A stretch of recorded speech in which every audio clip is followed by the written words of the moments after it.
All right. So hopefully folks are hearing me and seeing the screen. We'll count that as a win. So what I wanted to talk a little bit about today was the conservation planning certification process. I know you all have been working hard on revitalizing conservation planning within each of your states, and so we wanted to talk about ways that we are hoping that we promoted that with our changes to the conservation planning certification, let you know where we're headed for this year, and then where we want to go into the future. So I know some of you have heard me talk about what we changed in the fall, but just wanted to reiterate that our goal, sort of as we were just talking about, that everyone's different. We wanted to create as much flexibility within our current system to address conservation certification as possible. So when you look at a number of the changes, think about that as what our overriding goal was. How can we open that up? So we changed to the system of going to from master apprentice type of situation to that 1, 2, 3, 4 categories, classes. And the idea of restructuring that was, again, to help people fit into those categories. We know that not everyone needs to be a level 4 planner, so let's find those right spots for folks as they move up the process. Proficiency exams, originally when they rolled out, were just there for the legacy planners. We did change that, so proficiency exams are open to all. But we do want to caution folks with the proficiency exams. We're really targeted towards experienced planners to develop proficiencies. They're really not for those less experienced people. They're not there to walk you through becoming proficient in an item. They're really there to test your current proficiency. We have had some feedback. A couple of the tests maybe are a little harder than others. And so we are working on reviewing at least 3 of those every year to make sure that they stay current and are updated, to allow folks, primarily new folks that may come on with a lot of experience, to be able to quickly hit some of those proficiencies and gain credit for that experience that they already had. But again, these aren't for those new folks just out of school that really have not been through and been planning with folks for various lengths of time. Other requirement changes. We're making a shift from trying to require specific classes to moving more toward a competency model. The areas where you'll see those two play out the most in this year is really the fundamentals of economics and fundamentals of conservation planning. We've had very specific and really almost higher level courses required. And so what we want to do is move those back to, again, that within that 4 level of category of planner, having appropriate courses as you develop across the scene. So you're not necessarily taking an advanced course just to get that basic conservation planning course. So you'll see this in our shift for the future, as well as that we want to make sure we're kind of doing an intro level courses, a fundamentals level of planning, and then that advanced level of planning within that whole framework. So getting down to some specifics, we did just put out a bulletin for our legacy planners. I think most of you have been aware that we've really on a 5-year journey here to try to get our legacy planners all up to meeting a consistent standard for conservation planning across the board. That was originally a 3 year. We extended it by 2 years. What we've met with leadership on is that we're still sticking with our January deadline, so there won't be a national pushback of that deadline. But within that, we want to coordinate with your state plans that you're developing as part of the NCPP process. And within the bulletin, we've announced that we have a cadre to assist you if you've got areas where you don't think you're going to be able to meet that January level. So how can, our first approach is we want the cadre to see if we can help you achieve that. If there's a certain class that we need to host for you, make those available online, look at other alternatives to make those available. We want to try to help you get folks to meet that January 1 deadline. We will offer some waivers on a state-by-state basis. The bulletin does go into if you're going to look like you're going to need that waiver. We just can't get there with our various assistants with the cadre.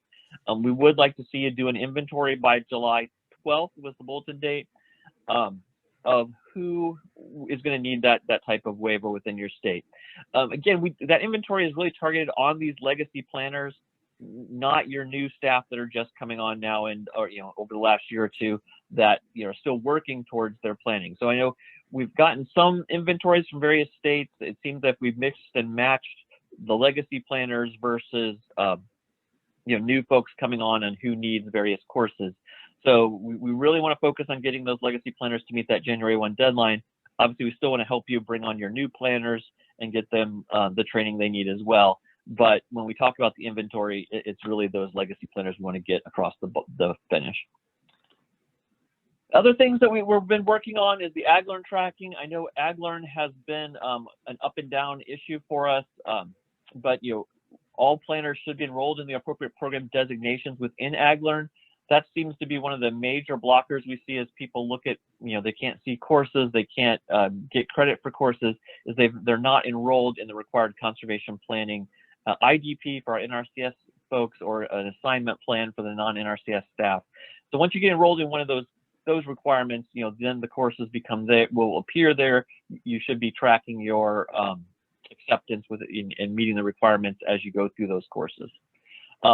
Again, you should obviously, higher level courses can substitute for lower level, but obviously not the reverse. And we can approve equivalence through that program, but again, you've got to be registered in the program there. We'll look at the national equivalency items there. States can also have approved equivalent courses as well. And I know I've worked with a number of states here over the last year to approve some equivalent courses that may be offered at the university or offered through various partners. So those opportunities are available. You just need to work with myself or Eric McTaggart, who's acting conservation planning branch chief, to review those and look at approve those alternatives. Again, supervisors will need to work with that and indicate that they've met those requirements individually, but they can do that through that AgLearn process. We have been working on AgLearn reports as well. We are getting them on a monthly basis now and sending those out to the regional technical specialists in the 3 areas there. That's part of that cadre who can assist you.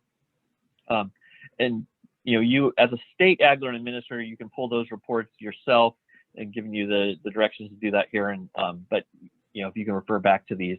But hopefully those can really help you narrow down who does need those to meet that legacy planning, and who are your other folks that we need to work on broader courses that are out there. So certification opportunities. I know probably the #1 item that we are missing right now that folks have not had available is the economics of conservation planning. Noticed earlier that we changed that to a fundamentals level course. We've been working hard with our economists who are developing a webinar series that's going to achieve that fundamentals level of course for you. So we hope that course will be, that course will be available this fall. So if that's the only item folks are missing to get caught up, we're going to have an opportunity available for them this fall to make that. And so we'll roll out the specifics of that course here. Probably October, but it'll be potentially up to 8 different webinar 1-hour series. We're trying to break it up from being the multi-day course that we traditionally has been with economics conservation planning to a more fundamental level that will be that broken up, recognizing it's hard for folks to participate right now as we all schedule things. So we'll make sure that those are recorded and available to get credit through that process. But the key point is making sure that all of our staff have the basics that they can provide to clients on understanding what the client's economics are when they're making decisions on their conservation plan and their conservation practices that they can implement. Other opportunities that are available, as I mentioned earlier, is state equivalent training.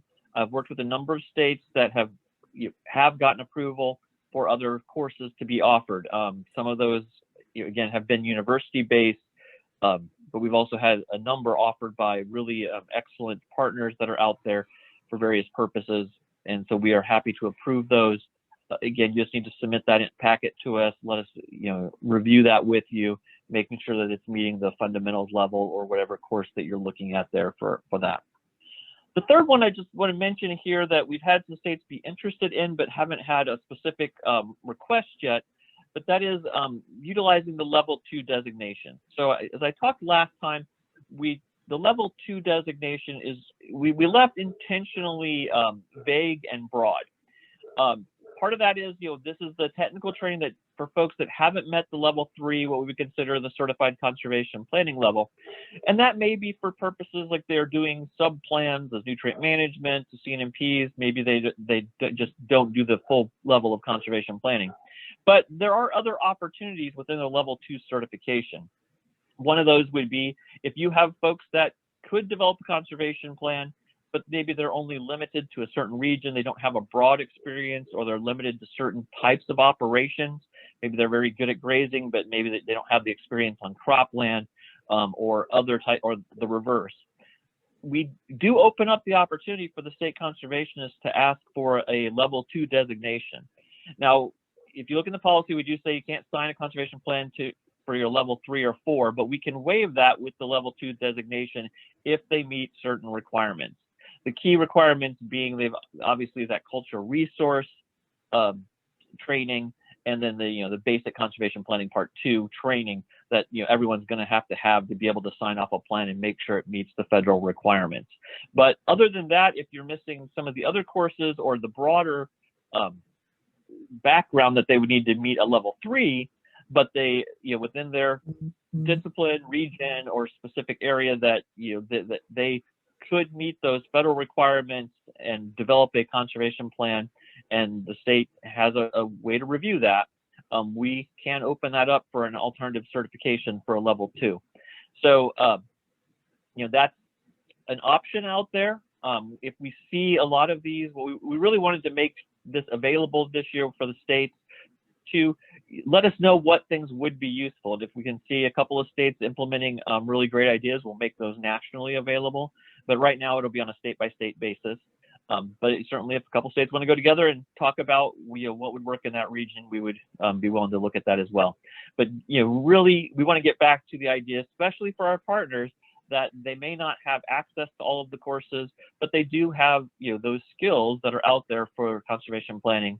As long as they meet those requirements to make sure it does meet our federal requirements for plan, we can look at alternatives there. So where are we kind of headed in the future? Looking at conservation planning part 1, I guess our years are off here, so it's probably December of 2021. We are going to look at updating the conservation level planning 1 courses, the part 1.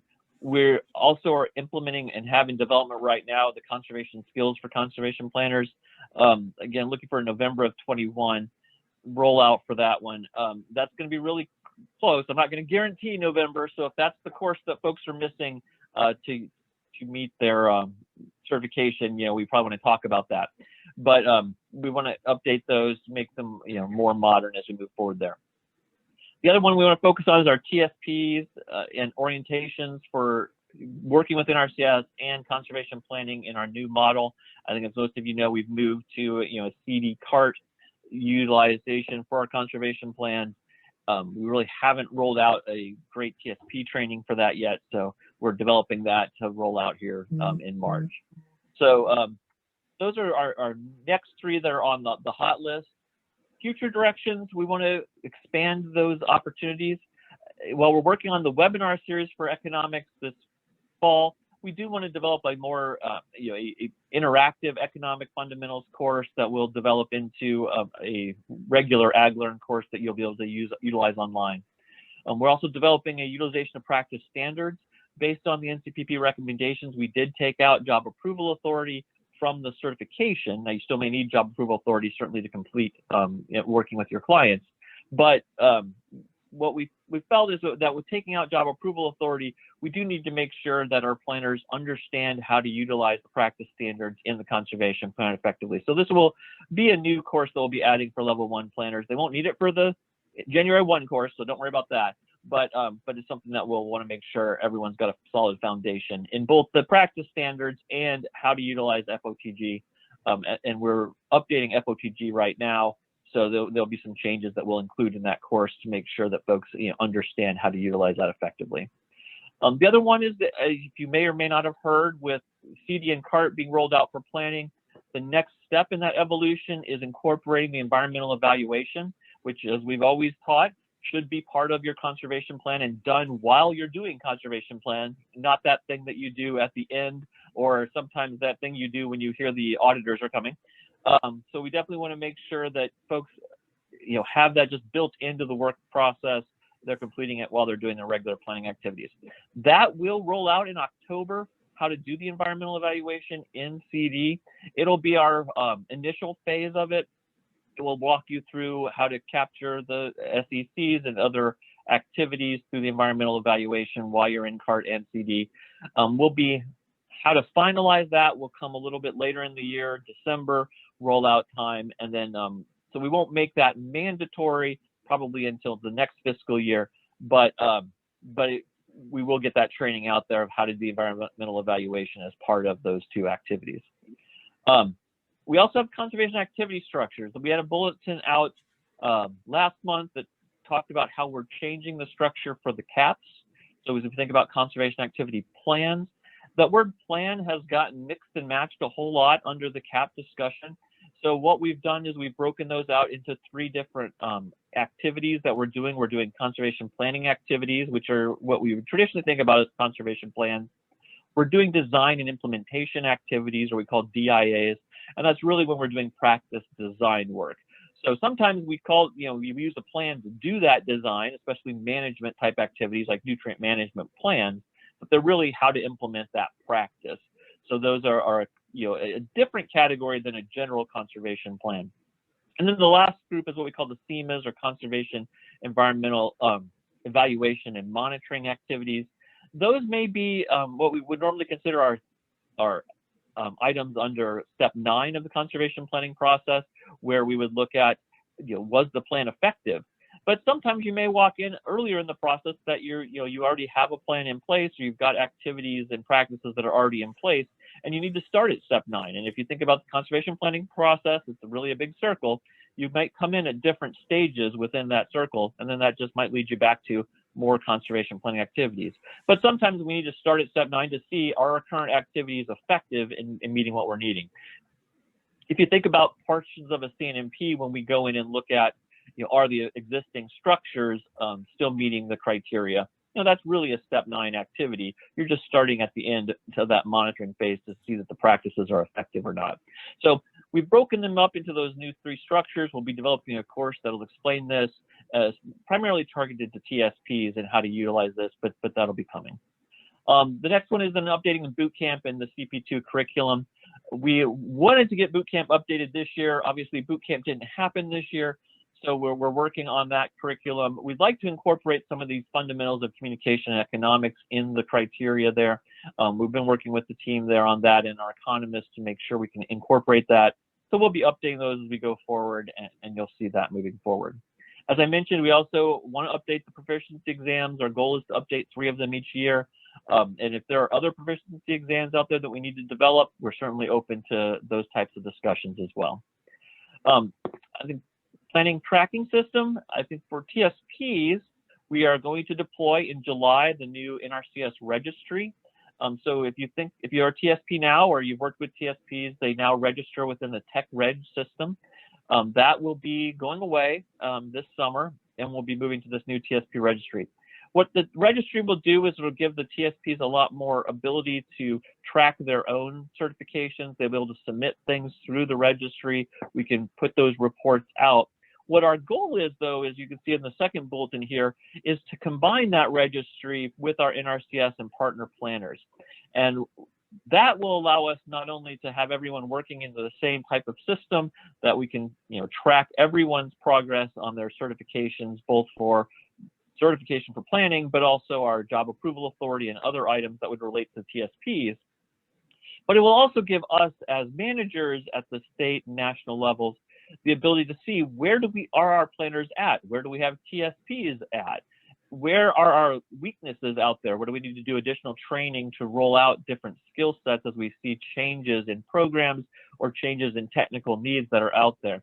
So right now we've got that broken up into multiple systems that aren't very easily accessible.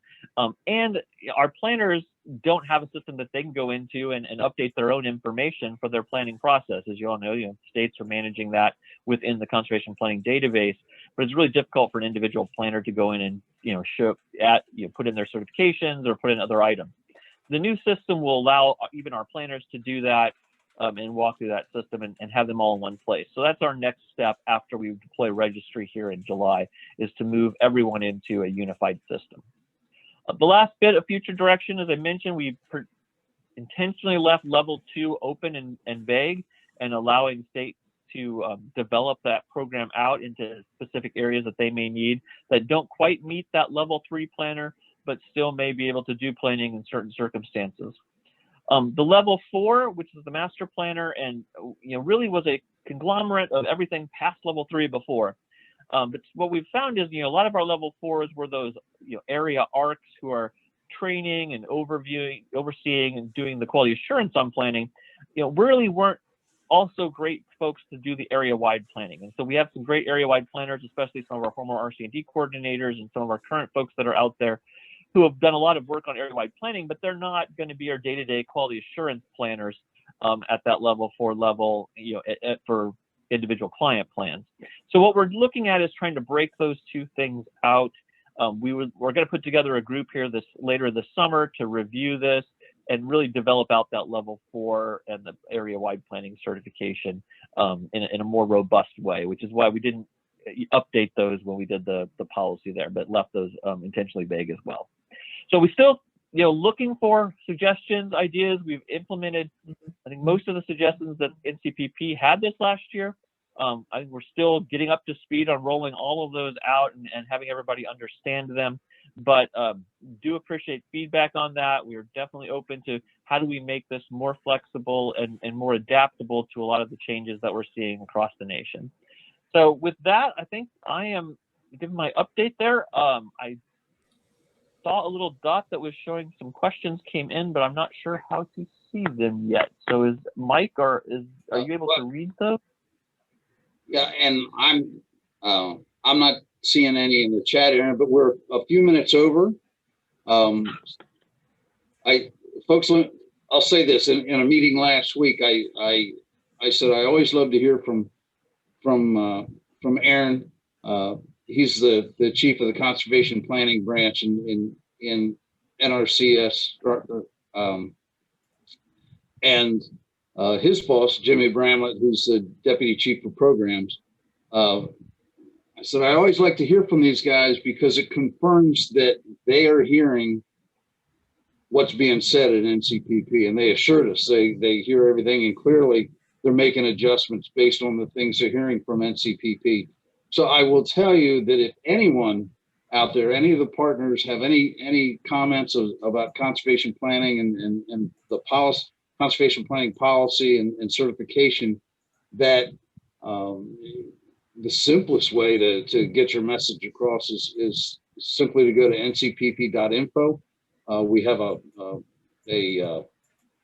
tab there where you can make comments, and trust me, those comments will get to the right ears. And Aaron, I'm going to give you 15 seconds. Question just came in. How long will CP2 continue to provide credit for the communications portion of the level 3 certification? Yeah, we definitely we think that folks are getting what we consider the fundamental level of communication as part of the CP2. So we do anticipate that to go forward. We are looking at updating the curriculum, but definitely expect that one to go forward. The other point I just saw Stacy put in the box there is I know the NCPP does have the suggestion box. Rich and others forward those to me quite often. So we do make sure that we are getting all of those comments and have been considering all of those as we move forward. So as Mike said, definitely we are listening and look forward to more comments as we develop this more fully. Aaron, thank you so much. And I'm going to move on with the agenda. Our next speaker is Frank Clearfield, retired NRCS, but he's been a tremendous help within NCPP, especially with our surveying and more importantly, understanding our survey data. So Frank, the floor is yours, my friend. Thank you. Oh, can you hear me? Yes, sir. Good. All right, Aaron, you're going to have to take your screen down so I can share mine, if you don't mind. And thank you for that. I don't mind. figure it out. I'm working on it. I will get it figured out here. Let's see. Okay. Thank you for that presentation. That kind of confirms some of the stuff. Well, I still see your screen. Let's see. No, you still have your screen up. But anyway, yes, there we go. So how do I share that? Can you see that? Can people see my screen? No. Not yet. Not yet. Huh. Wonder why.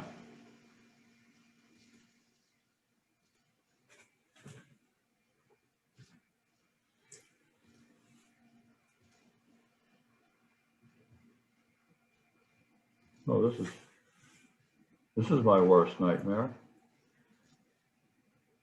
Well, Okay, give it another try. There you go. It's starting to come.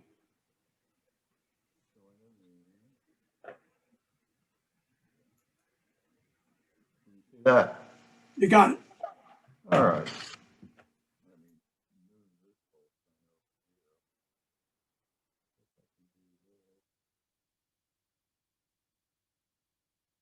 There we go. Okay. What we're going to talk a little bit about is what the producers and staff have told us about conservation planning. And Aaron's presentation was a good example of all the information. Whoops. Let me go back.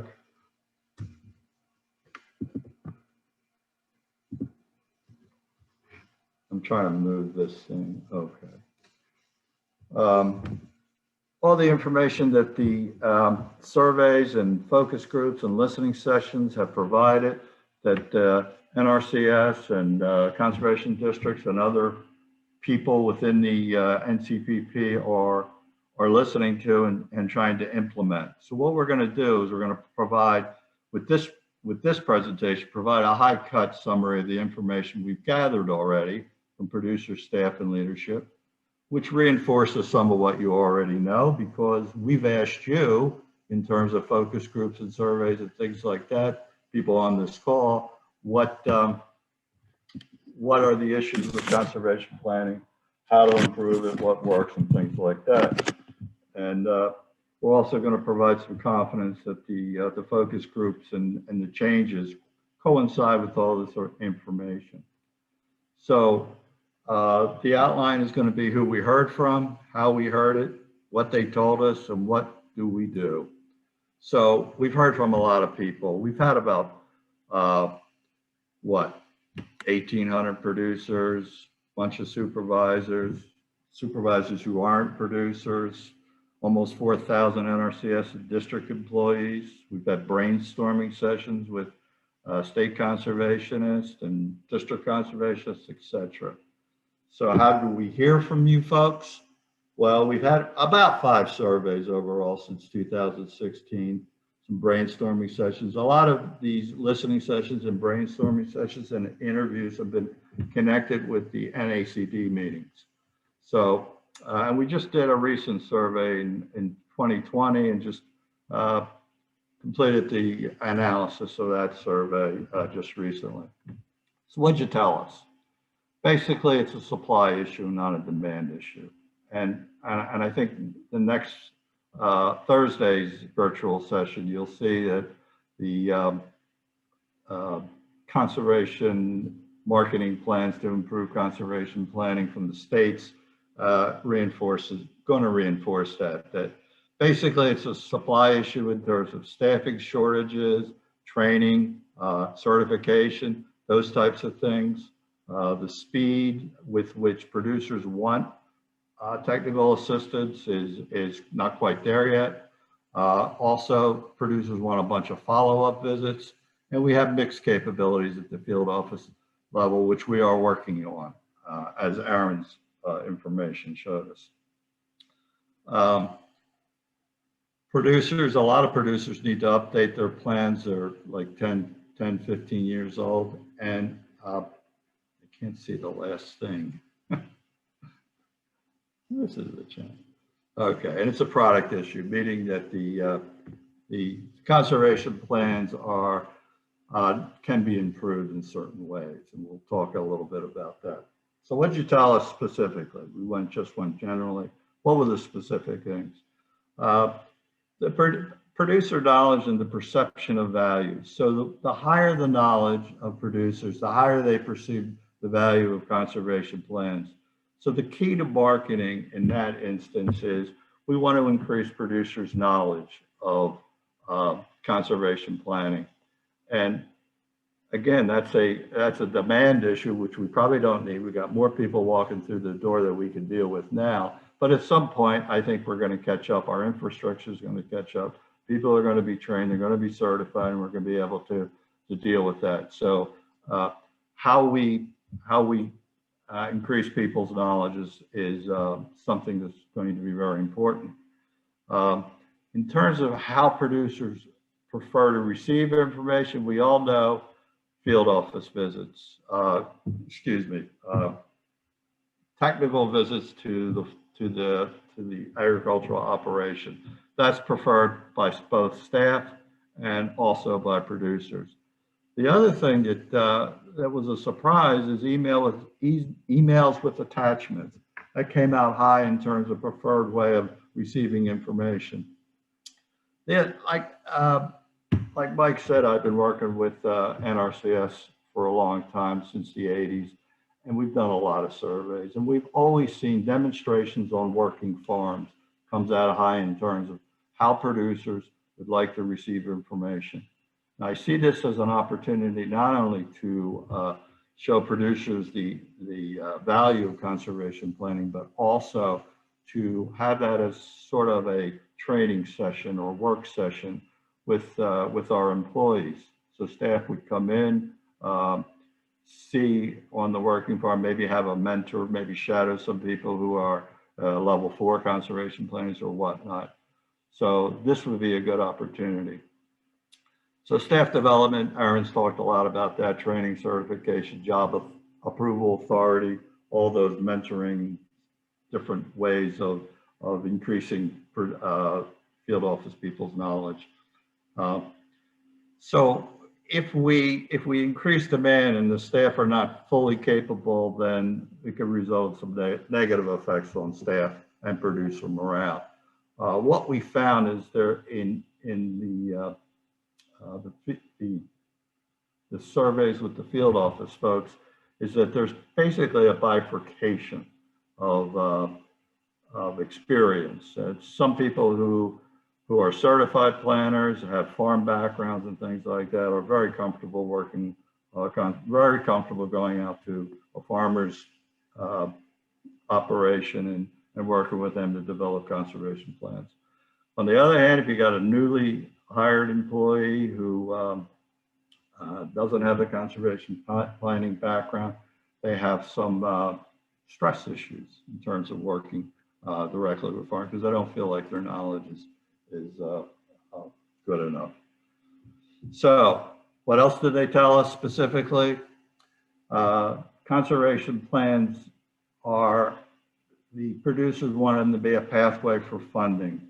They want more complete resource information and economic information. And I was very happy to hear Aaron talk about the training that's going to occur in the fundamentals of economics. And they want producers want operational costs and yield production. And we found the staff felt a little stressed, I guess, about not having that economic background and knowing that producers would like to have that type of information. Producers also want a step-by-step outline for installing practices. They see that as the conservation plan as a conduit for how to connect with experts. They want maps, they want everything visual. They want maps, they want schedules, they want checklists. They want to a plan to address the sustainability issue on their farm, and also, I was kind of surprised at this, they looked at the environmental benefits to the local community, very interested in that. And importantly, they want follow-up visits. In short, they want a plan that's customized to their needs. They want slick software. We don't have that now. And they want that. They want that to be transferable, their plan to be transferable from a computer to a mobile device, smartphone, etc. And they want to see the positive benefits for impacting the community. Now, the last survey we did in 2020, we asked a question about, do you want to participate in discussions through online group discussions? And we asked them to provide their email address if they did. Now, there was 504 overall respondents to that survey. 137 said yes, they want to be part of future discussions through online group discussions. And that's 27%. That's over a quarter of the people who took the survey were very interested in being part of future discussions. Now, when I looked at the backgrounds of those folks, there was like small farmers, beginning farmers, livestock, forestry, diverse backgrounds of folks in terms of education, racial diversity, ethnic diversity, etc. So you could group them in 10 or 15 people, have the appropriate or the question of choice, let's say if it's biology or engineering or whatever the issue might be, could go to those folks and ask them, let's say you have new policy or a different way of doing planning, and get some responses. I think this is a fabulous opportunity for us to engage with these folks. So what do we do? So basically speed it up. We need to increase the field visits with trained, knowledgeable, certified staff, along with the follow-up field visits. And I know you all know that. And part of that is the infrastructure in terms of, hiring more staff and training them and getting them up to speed. Create a buzz. So how do we increase information distribution? Maybe you begin with emails and with attachments. Increase the knowledge of farmers, producers in terms of conservation planning. That will increase the value that they see in plans. Maybe demonstration and field days on local working farms. That's as I said, that's an opportunity that producers want, and it could be an opportunity for training. So maybe create a national demo day where you pick a date, maybe 8 months from now, you have every county in the United States, every conservation district in the US, 3,000 of them, have a local working farm demonstration and get that on the New York Times or whatever, Wall Street Journal. And, it relates to environmental sustainability. I just think it would create a buzz. So then also you market services to critical environmental areas, underserved population, and those who need plan updates. Make the plans pretty and useful. So customize the plans, provide the resource information, economics, timelines, schedules, maps, designs, etc. They want all that, and create the software that can be transferred to and used on mobile devices. So they want it to be slick. We need to get this software so that it's something that we're all proud of and that communicate the message quickly. Make it worthwhile. So plans need to be a conduit for financial assistance and financial help, in addition to emphasizing the sustainability and environmental benefits. We just talked about the volunteers. There's people out there that are passionate about conservation in agriculture. And so we need to take advantage of those opportunities and acquire some direct and honest feedback from customers. And I guess the NCPP should take a break and pat themselves on the back. You guys are listening. You're doing a great job. As a person that's you're kind of from the outside in all this and seeing what the producers are saying and what the staff is saying, that the NCPP is really listening and really engaging with trying to get all this information and all these infrastructural changes made. It's excellent. And it reminds me of a project I worked on in the 90s. It was crop residue management gaining ground in the 90s. It was Chief Richards who was passionate about crop residue management. And I think if anybody is familiar with the latest NRI comparisons of how crop residue management has accelerated in terms of adoption, it's been a pretty phenomenal increase in the last couple of decades. So, like I said, this effort reminds me of that, and that's very positive. So if you want more details, you can ask for the 2016 or 2020 reports. The 2016 report is fairly comprehensive, talks about the listening session, things like that. Assuming we get permission of the NCPP leadership, we can put that on the NCPP websites, and you guys can download that, and also this PowerPoint. So give a minute or two back, maybe, and back to you, Mike. Thanks, Frank. And folks, are there any questions for Frank before we move on? I'll call attention to a comment that Gail Berry put in the chat. Our strategic plan in California and our press releases are starting to talk about delivering a personalized conservation plan. Same as customized, but just some different wording. And some folks are agreeing with Gail on that. So wanted to mention that. Before we close this out, we've got another session coming up Thursday. And Rich, how about I give you 60 seconds for any housekeeping you want to cover on that, or you can just wave me off. And you're muted, sir. We'll do 30 seconds. We'll send out a reminder, same time, 11 o'clock Eastern, Thursday. Different agenda, but equally excellent work to be presented on Thursday. And we look forward to as many people on Thursday as we had today from all the states across the country.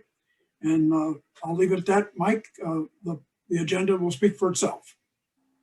Okay, thanks, Rich. Folks, I can't thank our speakers enough for today. A lot of great information. I hope everyone on the call found it useful. And Astor, I'll invite you to join in. Again, I want to thank the folks who put this together and our speakers. Great job today. And I'll turn it over to my partner, Astor Boozer, for any closing comments, and we'll wrap this thing up. Yeah, Mike, appreciate that. And thanks for all the presenters today. You know, it was great information that I think is very useful, you know, and I get at some points when it comes to our policies and things that are happening with us. It's good to stay on top of that. It's also great. The fresh presentation was super good. I think we all could use that in more than just this here type of format and things. And then, you know, one other key point is that if we're going to ask people of their thoughts and they take time to give information, we definitely need to listen to them. And I think that's what we've been trying to do. And I think the group of producers, landowners out there that, you know, decided that they wanted to have some feedback and dialogue with us, that we take advantage of that. And very, very seldom do you find that or have that opportunity that somebody says, yeah, I'll shoot you a message back if you're going to listen to what I'm trying to tell you. And I think that's where we can actually make some headways. So Mike, Rich, folks, everybody that presented today, it's been great. As Rich said, information is out. We can touch bases again, and we will talk more on Thursday. Folks, have a great rest of your day. I think we've got about 3 minutes to spare and stuff. So you guys take care, and we'll see you back again on Thursday. Have a good one.